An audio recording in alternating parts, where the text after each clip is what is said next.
Hey guys, what's up? So today I want to talk about eating meat in religion. And I'm sure you know that there's a lot of conflicting information on if we should be plant-based, if meat is okay, if only certain flesh is okay, like fish. Like there's just so much misunderstanding on what to do, and it's because everyone has their own beliefs. And obviously, your beliefs create your reality. If you understand that your thoughts and your emotions dictate your world, because on earth, as it is in heaven, how you see and how you feel about your life will constantly get mirrored back to you. Everything in this world is a mirrored reality of what you have going on inside of here, your brain and your heart. If you don't know what I'm talking about, check out Brain Heart Coherence, and I'd highly recommend listening to Greg Braden or Bruce Lipton or Joe Dispenza. These guys I found a couple years ago, and they started to explain the reality of how much our thoughts and our emotions impact our day-to-day lives and actually make them up. Because what you see is less than 1% of reality. The rest is vibration, energy, and like electricity, which is insane. So it's just like, yeah, makes sense. Why not? What do you have to lose? Go into your imagination, go into your emotions, try this stuff for yourself. And once you really want to play with manifestation, which is constantly happening every single day, but you're just unaware of it, I check out Neville Goddard, because Neville Goddard has a lot of great information, and he also quotes the Bible, which is what got me into wanting to read the Bible, because I wanted to be able to manifest the life of my dreams. I want abundance, I want happiness, I want health. And the reason why I'm so staunchly in belief of how my mind and emotions create my reality is because I caused my own sickness for about a decade. And when you live in your own shit for however long you do, and you witness, wow, my thoughts and my emotions created that, it instills a belief in you that's unshakable, and most people's opinions won't matter because you became your own proof. So if you ever crash and burn and are constantly burning like I did and wonder why, why is my life like this? That moment is exactly what you need to get the belief and realization, oh, I'm the creator. I am. Jesus Christ had always said, I am. People would say, who are you? Are you God? And you know what he would say? I am that I am. And that just translates to, I am God. And Jesus Christ had also said, I am nothing without God, essentially. I forget what passage it is. But here, let me look it up really quick because I can't not quote that. Okay, here we go. It's John chapter 5, verse 19, King James Version Bible. And he says, Then answered Jesus and said unto them, Verily, verily, I say unto you, the Son, meaning him, can do nothing of himself, meaning Jesus is not special because Christ is attainable for all of us. The Son can do nothing of himself, but what he seeth the Father to do. Sorry, I'm not a poet. Seeth the Father to do. For what things soever he doeth, these also doeth the Son likewise. Meaning, I cannot create anything unless I have God connected to me. The Father is God, the Son is me. I'm the creation of the Father. We're interconnected. The Holy Spirit is the remembrance. It's the connection between the two. We make the cross with our body, essentially, because we are symbolizing that power. We are the connection of the Father and the Son. The Son is a manifestation of God. And if we are made in God's image, that means we can also make a manifestation. That means we can also have a creation. But the only way we do that is when we witness the Holy Spirit. And the Holy Spirit is just a symbolism and symbolic of not forgetting this connection, the brain and the heart. That's why I also talk about brain-heart coherence. Like religion, spirituality, and science, are the same thing. But you need polarities to understand what one another is. Another example of this is you need hot to experience cold. If you exist in a location that's only ever hot, and you talk to this person where you live in a place that has seasons and say, man, like, it's really warm outside. Do you think that person's gonna understand what you're saying? No, they've never experienced cold before. They've only experienced what they experience. So if you're only experiencing hot, it just is. Kind of like how God says, I am that I am. He is. There's nothing more to say to it. So I wanted to bring that up to go back to the manifesting power that we all have for ourselves. But that's a side tangent this is just how I roll. I just like to explain shit the way I see it, that has helped me, and I want to help people. All right, so I hope you can ride with that. But I'm gonna dive into, what's it called, Genesis. I think it's chapter, here, 1 second, let me just make sure I have this correct. I think it's Genesis chapter 1 verse 29. And it's the King James Version Bible again. Please choose that one. That's the one I'm referencing. And the reason why is because that one doesn't really have anyone else translating out of the original context in which it was written. There's literally hundreds, potentially thousands of different ways the Bible's written. And the problem with that is because you have hundreds of different sections of Christianity, of Catholicism, of Judaism, or whatever. And all these other branches divvy off and do their own thing because they have their own interpretations of what they want you to think, what they want you to believe, what makes sense to them. But yet they omit all of the original passages from different verses and chapters in the Bible because it doesn't fit their agenda, doesn't fit their narrative. And if you have an agenda or a narrative when you're speaking to the masses, that's kind of a problem because now you have a control issue. Something's wrong because there's a leader and then there's a bunch of people following, and apparently those bunch of people following need somebody to tell them what to do when God or Jesus had said, I am that I am. And Jesus had also said, what I do, you can do better. He literally said that.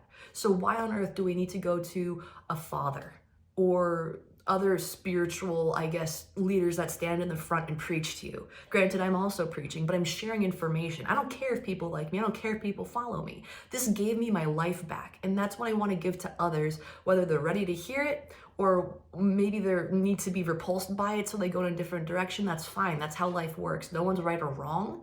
But the thing is, we're all meant to create and we're all meant to do something that we feel called to do. And I feel called to do it, so I'm gonna do it.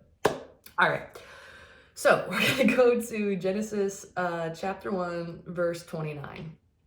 And it says, and God said, behold, I have given you every herb bearing seed, which is upon the face of all the earth, and every tree, in the which is the fruit of a tree yielding seed, to you it shall be for meat. So here, basically, God is saying, guys, I'm going to give you herbs and I'm going to give you fruit. Both of these bear seeds, okay? So that's verse 29. Then I'm going to go to verse 30. And to every beast of the earth, this is important, beast, remember that word. And to every fowl of the air, also important.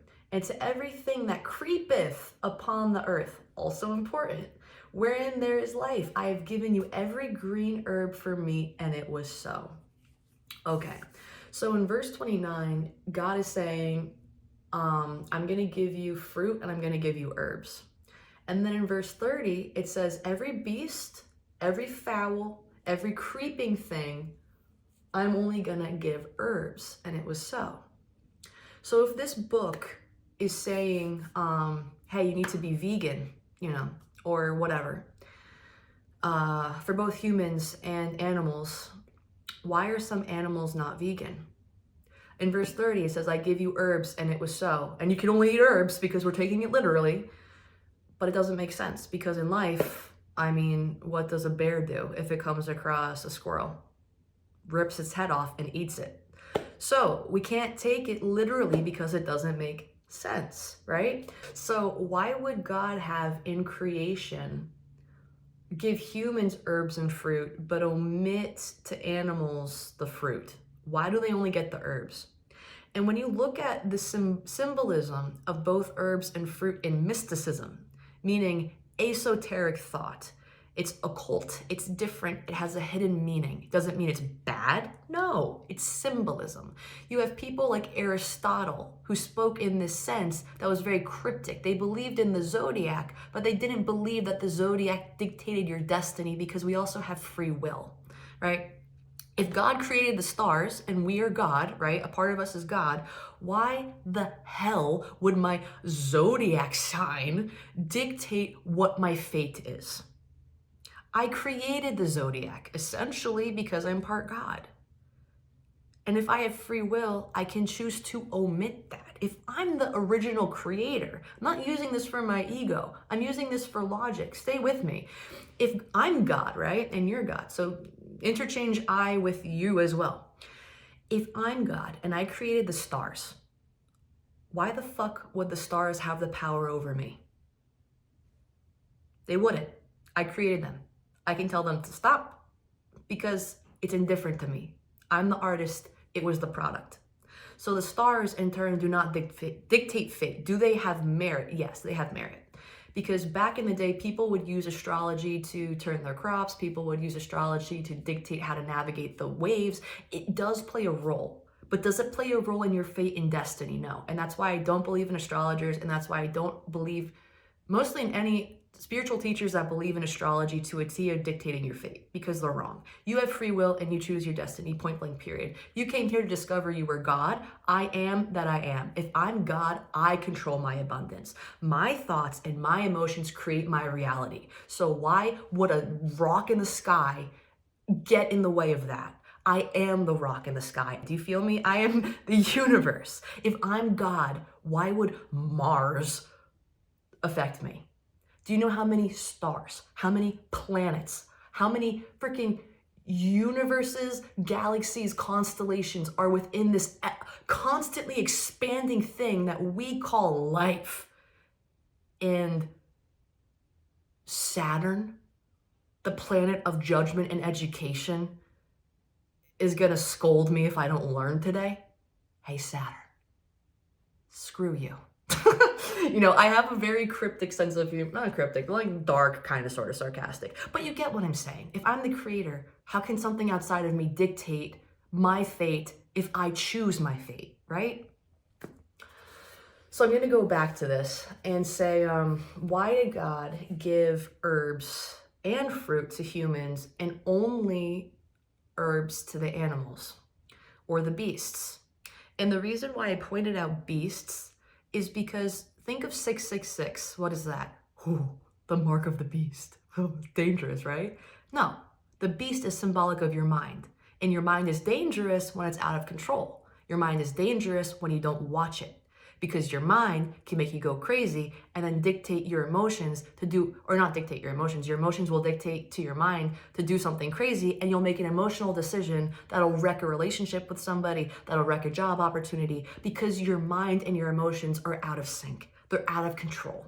And essentially when the mind is out of control, it is a beast of the earth. It's not pure. And that's also why Noah went on the boat with two animals, both male and female, because you have the masculine aspect and the feminine aspect. You have the spirituality and the mind, and they're pure, right? And then he's asked by God to repopulate the earth. So now you have these interchanging things of animals, You have these dual sex animals representing the spirit and the mind. They come together. All the animals in you are purified. So when you get off of the ark, you come emerge onto this giant earth and you repopulate with stability, with neutrality, with balance of the mind and the spirit. You have balance of all the animals in the masculine side and all the balance of the animals in the feminine side. And those are symbolic of all the animals in you when you're out of control. But when they're in control, they are called Noah's animals. They're considered Noah's animals. Because the flood was also considered a giant baptism. After Cain and Abel had a couple of kids and that lineage went down, God was like, man, this earth is going into mayhem. All of you are in your ego. I need a baptism. And water represents the emotions. And when you have an emotional cleanse, you purify the earth. And then what comes after you purify the earth? After you let out all your tears, after you scream, after you have your giant flood, what happens?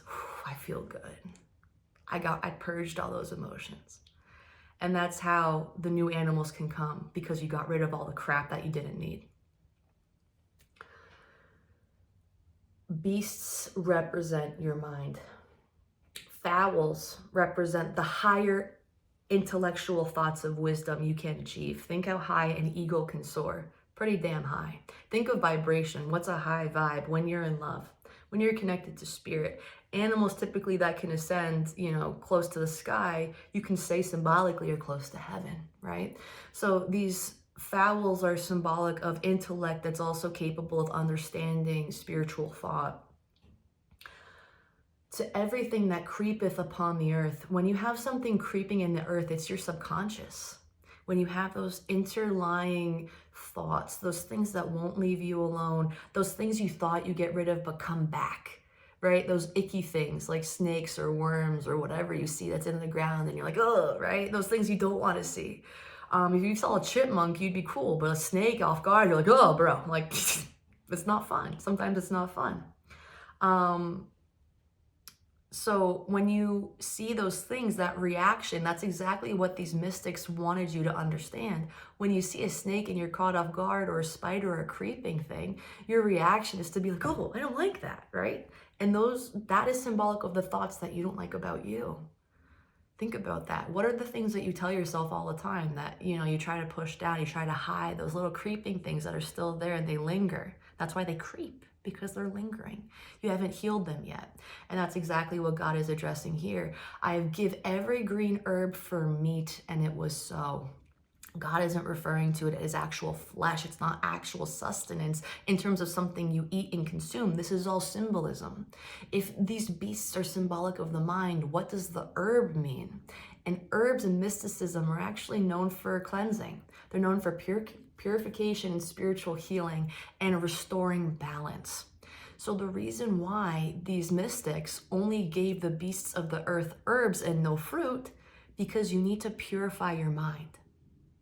And what fruit is symbolic of is manifestation. The fruits of your labor are here.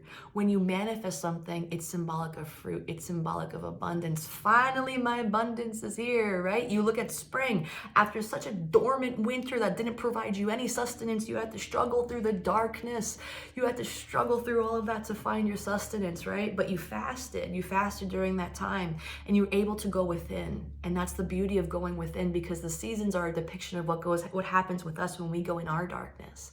We purify our darkness with herbs. And when the spring comes, what happens? Lights, earth is reborn. We have fruit, we have sustenance, we can enjoy the manifestation of life that's brought to us, right?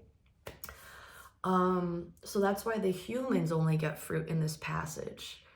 I'll read it one more time. And God said, behold, I have given you every herb bearing seed which is upon the face of all the earth.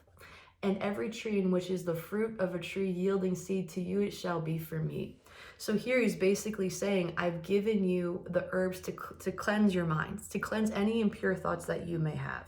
And the fruit here is going to be your capacity and your capability to manifest the life you want after you cleanse yourself of your negative thoughts. The reason why the animals don't get fruit is because your mind can't manifest anything without its spirit or its body.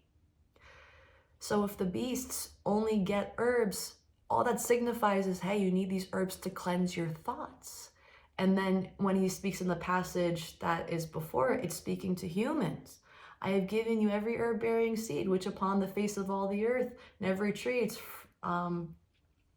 there will be fruit, and it shall be for you for meat, for sustenance. So again, just to go over that one more time. Herbs are for purification and spiritual cleansing, and fruit is about manifestation. So that's why in that passage, it's talking about only providing fruit and herbs to humans, because they're the only ones capable of manifesting. They're the only ones with God's power. And then to every beast, they only get herbs, because we need the beasts, our thoughts, to be cleansed, to be purified. So next we have Genesis chapter 9, verses 3-4. And this is when God is speaking to Noah out of the ark and is asked to multiply the earth with Shem, Ham, and Japheth. And when you look at those names and what they symbolize, Shem translates to enlightenment, Ham translates to like the material aspects of the material world, and Japheth represents the wisdom it takes to balance both of those two things. So you have enlightenment, you have the material world, and you have like the glue or the stability between those two realms. And essentially, because these are products, these are the next generation after Noah, he gave birth to them. It's essentially saying that Noah has these three people within him. He's got the spirituality, he's got the mind, and he also has the balance. So it's just an extension of explaining Noah's aspects, these three people. And just as like a side note too, the entire Bible, when it all starts from Adam and Eve, and then it goes to Cain and Abel, and then it goes to freaking Noah, and then Noah leads to Abraham, and it just keeps going and going and going. When you really think of this, if you were to take this literally, you'd say this whole world is populated by incest. And anytime incest, I mean, not that I've dived deep into it, but through history, when you have monarchs and kingdoms and powers, what happens to these people after a certain amount of time? There becomes these disfigurations, there comes disabilities, there comes this part where you're not meant to breed with the same people within your lineage because there's defects. You were asked to go to multiply with others because then that brings against, or that creates stronger immunity. I know that's the case for animals or for dogs when they have different kinds of sets or different parts of like dog in them, the breed becomes a lot more strong, whereas if you have a purebred, there can be defects because they're interbred. So would it make sense for this entire book to be about incest? I don't know, you be the judge of that. I would say no. So what does that really mean, right? And what that is I'm significantly different from when I was 10 to when I turned to 20, to when I turned to 30, right? There's this ever developing part of me that was birthed from the original character I had been, right? Who I was. The essence of me generally stays the same, which is symbolic of the lineage in this book. But the character I become matures. It rises to grace and it falls from grace. And it rises and it falls and it rises and falls. I'm aware I'm connected to God. I fall asleep and I get distracted because something got my emotions and now I'm dwelling in my 3D reality and I forget that I'm God. And then I wake up to it again and then I fall asleep and that's all it ever is. All of these people in the Bible, every generation is literally just a stepping stone to enlightenment, right? So think about you, think about all the characters you've been. Doesn't it make sense that this book is a psychological drama about your story, about my story, about who we all are as individuals when we're developing as human beings? That's what this book is about, is a development of your psychology, not a development of a family that was born of freaking incest from some chick who ate an apple because a talking snake said so, right? Like, come on. I mean, no disrespect, believe what you want to believe, but this is just my opinion. So anyway, we have Genesis chapter 9, verses 3 through 4. And I wanted to bring this up because this part is talking about, again, Noah, after he got out of the ark and was asked to multiply the earth with his sons, to give birth essentially to a new dynasty of people that would be of balanced thought and emotions and spiritual understanding. So we have verse 3, every moving thing that liveth shall be meat for you, even as the green herb have I given you all things. Verse 4, but flesh with the life thereof, which is the blood thereof, shall ye not eat. Now, I think this is where a lot of Catholics kind of get, their panties up in a bunch, or anyone who really interprets the Bible. Maybe not Catholics, because there's plenty of Catholics that eat meat. I mean, I've seen Italians, and my God, the pastrami, the salami, all that. So yeah, maybe it's not Catholics, but there is definitely debate about, can we really eat meat in religion? And you have the Jewish people as an example. I'm not too familiar with the religion, but I want to dive deeper into what they believe so I better understand Catholicism, because you need polarities to really understand life. So I want to understand where they're coming from. But typically, from what I understand, the Jewish people do not eat pork. Nice. They do not eat pork, and no forbidden blood. The foods need to be soaked and salted because they need to purify the flesh itself from any leftover blood. And this is taken from Leviticus chapter 11, verse 7, where it says, and the swine, though he divide the hoof and be cloven-footed, yet he cheweth not the cud, he is unclean to you. So that's like a very fancy way of saying, if you take it literally, that pigs are no good for you to eat. Right? And I'm going to go back to this, but in my opinion, again, symbolically, that's not what this passage means. And then in Deuteronomy chapter 14, verse 8, it says, "And the swine, because it cheweth not the cud, nor divideth the hoof, it is unclean unto you. Ye shall not eat of their flesh, nor touch their dead carcass." So here again, it basically reiterates, because this animal does not chew cud, or because its hoof is not divided in half, it's unclean to you.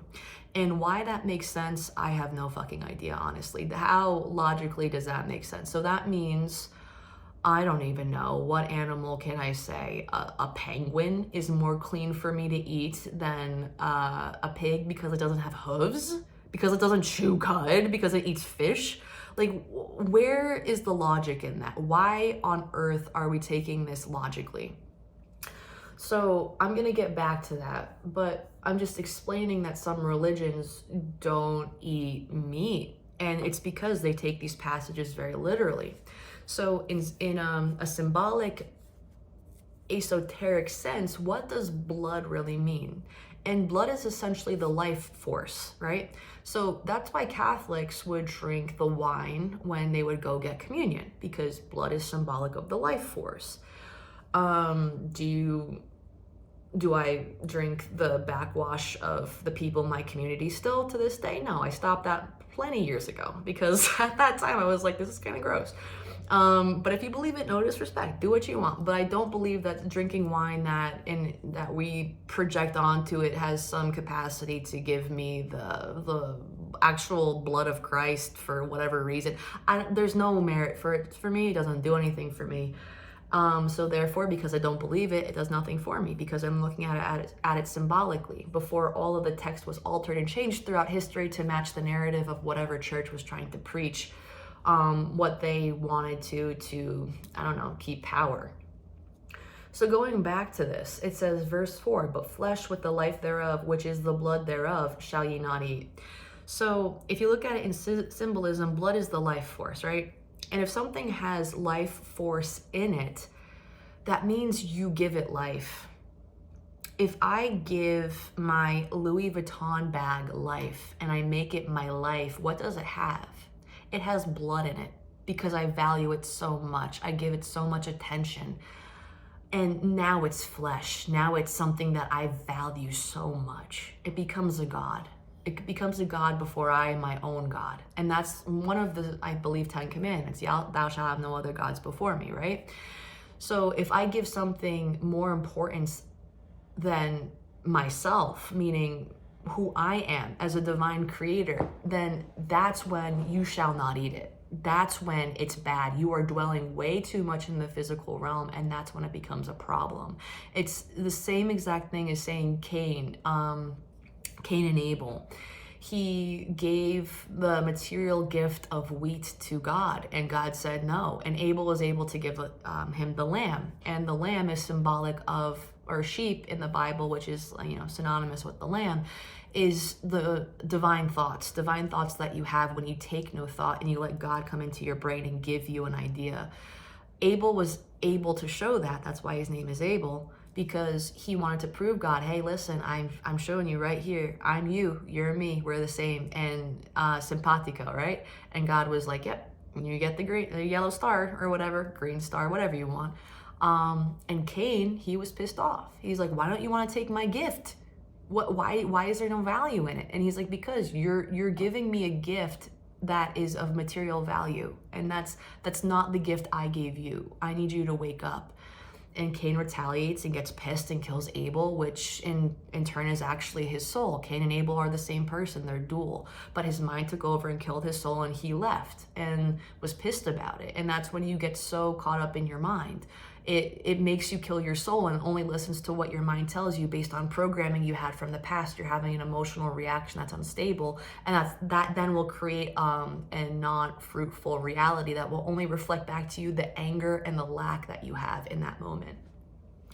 So in this passage, to me, it's not talking about, hey, you can't eat meat that has blood in it.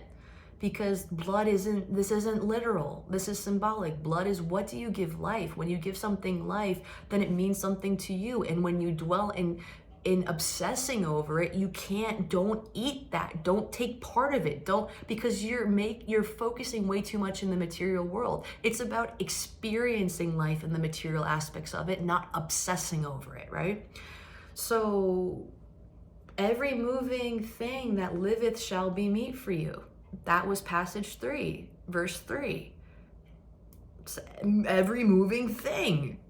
That's animals. You're allowed to eat animals. Even as the green herb I have given you all things. The green herb will cleanse your thoughts. You're allowed to munch on bacon. It's not a big deal. I mean, your morals have nothing to do with symbolism. What I perceive as good and bad isn't going to be good and bad for someone else. And good or bad is just going to get projected back to me. But that's why bad people can get away with things and live a good life, and good people live in poverty and live a poor life because they believe money is bad. So then therefore, no matter how good and sweet they are and how giving they are, they will dwell in lack. And that's okay because you have free will and you're allowed to project into this world whatever you want to experience. However, if you are a quote unquote bad person and you think money is fine and that money is easy and money is the way you want to live, that'll be your reality, because the number one principle of the universe is mental. That is the first Hermetic law. So if whatever you believe is your reality, morality doesn't lend a hand to it.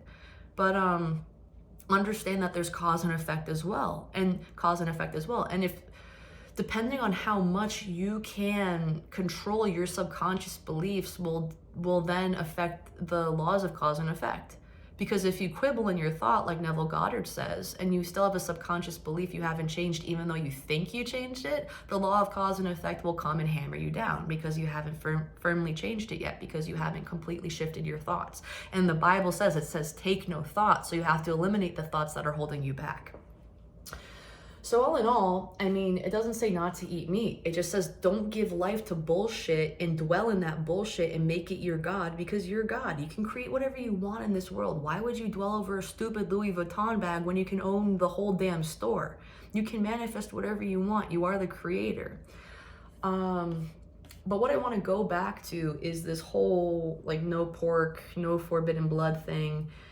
Because it is important. And again, Leviticus chapter 11, verse 7, the quote is, "And the swine, though he divide the hoof and be cloven-footed, yet he cheweth not the cud, he is unclean to you." The reason why he's unclean is because when you have hooves and they're divided, you need your hoof to serve both the left and the right. That's what's cool. You know, this can be Spock real quick, but when you have the left and the right, it's synonymous with the left and the right part of your brain. The left part of your brain is the logical rationality part. It's the left side. It's what Cain symbolizes. He's the material realm. When you have the right side, it's the spiritual side. That's more so Abel. That's more so Noah when he's working in his highest senses. He's symbolic, or Christ, Jesus Christ as an example, right? He was born aware of the right side of the brain. That's why the first people who visited him were shepherds, because shepherds watch their sheep and sheep are divine thoughts. Jesus Christ at his very birth was able to witness divine thoughts, and that's why he could manifest miracles, because he understood he was the creator. He is not special, he just understood his divine power innately, and we all need to wake up to our divine power, because Jesus Christ had also said, what I can do, you can do better. So here with the hooves, though he divide the hoof and be cloven-footed, which is a good thing, he does not chew the cud. So that's why he's unclean. You want to have the left and the right side. Having hooves is perfectly fine, but when you do not chew the cud, you are unclean. And this is the most hysterical part, because all the Jewish people who think they're the chosen ones, because that's what the religion technically kind of like embodies, and all throughout history, which isn't the case at all, it's the tribe of Judah that are the chosen people, and they're the children of the East. And when you look east, you're looking to the right. And when you're looking to the right, what does that mean? You're using the right side of your brain. You're tapping into consciousness. You're tapping into light. In the tribe of Judah, the amount that they have in the Bible actually correlates to the speed of light, that amount. So the Jews are not the chosen people. The Catholics are not the chosen people. The Muslims are not the chosen people. I don't care who you believe in. The people of light are the chosen people. And those are people that dwell on the right side of the brain. When you don't chew the cud, it means you're not thinking anything over. You're not mulling anything over. You're not diving into anything symbolically. You're not taking any thought. You're not taking any thought that matters, because I know it's hard to say, like I say, it says take no thought in the Bible. Okay, well, Michelle, well, you're telling me to take no thought here. It's like, you're telling me to take thought, you know? It can sound confusing, but there's taking thought when your mind is taking thought, and there's taking thought when you're allowing God to give thoughts to you. And when you're interpreting the Bible, you need to chew the cud. You need to think it over through the way that God will give you thoughts, right? You need to mull it over. You need to meditate. You need to sit on it. That's why when people say, I need to chew this over, right? I bit my pen, no pun intended, I'm just into this stuff. But I get really like animated, so I'm sorry. But when you have to chew something over, you have to think about it. You don't just make a decision based on your mind's thoughts. You make a decision based on something that feels right. And feeling thought comes from intuition. So here it says, even though the pig has divided hooves, which just means the left and the right side of the hoof, and when you walk in life, you want to walk on a path that uses both the left and the right brain in neutrality, right? Split down the middle. But the pig doesn't chew cud, it's not clean. You need to access the left and the right part of your brain equally and in balance. And you need to ruminate on things and think them over before you act. That's what this means. And yet the Jewish people who claim pigs are dirty do not sit with their books and interpret this and chew it over to understand what the heck this even means. I'm not blaming Jewish people. I'm not saying I'm right? But I'm saying there's a point here to be made. Whether it's right or wrong, that's up to you to decide. Deuteronomy chapter 14, verse 8. And the swine, because it cheweth not the cud, nor divideth the hoof, it is unclean unto you. Ye shall not eat of their flesh, nor touch their dead carcass. And I guess here, I mean, the hoof is not divided and it doesn't chew cud, which is why it's unclean. So I guess in here they're referencing that the pig's hooves are like this because it's not divided, so therefore they're not divided in their thought. They don't understand they're both left and right. They just think they're a mind and they're all messed up. And they don't think anything over because they're not chewing the cud. You do not touch their dead carcass, because essentially if you are just consumed in your mind and don't understand you're a dual being and you don't dwell in if you don't actually think about what you're thinking about and what you're receiving as information from intuition, you're dead. You're a zombie. You're a victim to the system. You're asleep, right? This is essentially the Matrix. This is essentially saying like, hey, based on you witnessing your past, you can understand why you manifested the reality that you did.